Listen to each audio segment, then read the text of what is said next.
এখনো পর্যন্ত তোমার সবচেয়ে সমাদৃত হয়েছে সেরকম কবিতা? এখনো পর্যন্ত সবচেয়ে সমাদৃত বলতে আমার কাছে যেটা পৌঁছেছে, মানে আমাকে যে বিভিন্ন কবিতা পাঠের আসরে বা বন্ধুরা, এমন অনেক পাঠক আছেন যাদেরকে হয়তো আমি চিনিও না, সব সময় তাদের সাথে কথা হয় না, কিন্তু যতটুকু কথা হয়েছে তার মধ্যেখানে একটা কবিতা আমার একদম শেষে 2025-এর জানুয়ারি বইমেলায় যে বইটি বেরিয়েছে, দূরের ময়নাদ্বীপ, তার একটি কবিতা যার নাম আফগানিস্তান।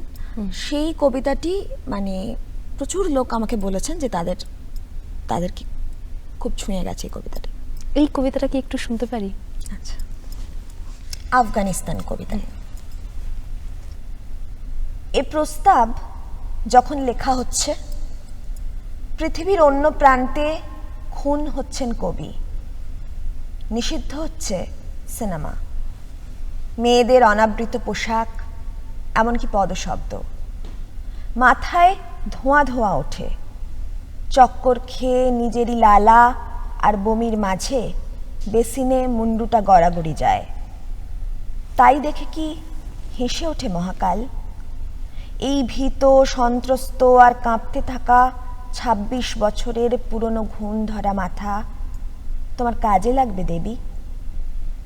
বন্ধু বলেন কবিতা আসলে বোগাস, এসবের কোনো অর্থ নেই, বস্তুগত। হা প্রেম, হা বস্তু।